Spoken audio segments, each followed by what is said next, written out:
இதனால் பொதுமக்கள் யாவருக்கும் தெரிவிப்பது என்னவென்றால், நமது காந்தார பூபதி அவர்களின் அன்பு குமார் பூலோக ரம்பாதேவியார் திடீரென்று மறைந்து விட்டார்கள்.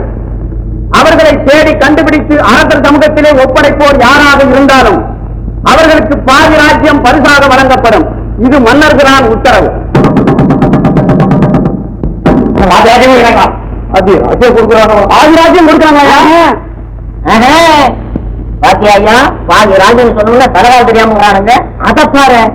வேண்டாம் வேண்டாமாலும் விடமாட்டேன்னு அதற்கும் திறப்புங்க. நம்மள தீர போட்டில கலந்துக்காம புரிஞ்சுக்கணும். நடந்துக்கிட்டோம் வெற்றி நமக்கு தரல. சந்தேகம் என்ன ஐயா? அதே போல ஊரவரம் போய் நமக்கு கிடைச்சிருந்தாலும் இப்ப இறந்துட்ட பரதாபத்துக்கு ஆளா இருக்கும். அது கிடைக்கல. அண்ணே நீ புறப்படு, எப்படியாவது ஊரவரம் போய் கண்டுபிடிச்சிருக்க. நிச்சயமாயா கண்டுபிடிச்சுட்டா பாதி ராஜ்யம் கிடைச்சிடும். அந்த ராஜ்யத்துக்கு நான் ஆயிடுவேன். நீ மந்திரி என்ன வா போலாம். போடாவும் உங்கவனமா நீ என்ன அடையாது.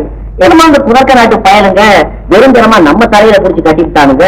நீ என்னமோ எங்க போனாலும் இந்த வீட்டுக்கு அலைய முடியுமா? நல்லா தூங்குறாங்க. சத்தம் என் மனசு கேட்காதல்ல, என் மனசு அதை கேட்க. ஐயா என் தர்மகத்தா வாயா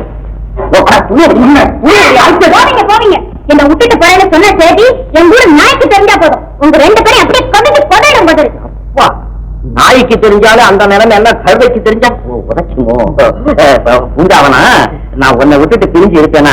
வேற ஒண்ணு இல்ல, உன் மேல அவனுக்கு பிரியா இருக்குதா இல்லையான்னு பாக்குறதுக்காக ஏன் விட்டுட்டு போயிடலான்னு பின்னாலே வந்துட்டான். நம்பாத புரியாம நம்பாத.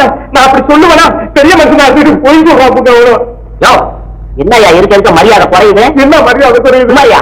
வா போய் பூலோகம் போய் கண்டுபிடிப்போம்.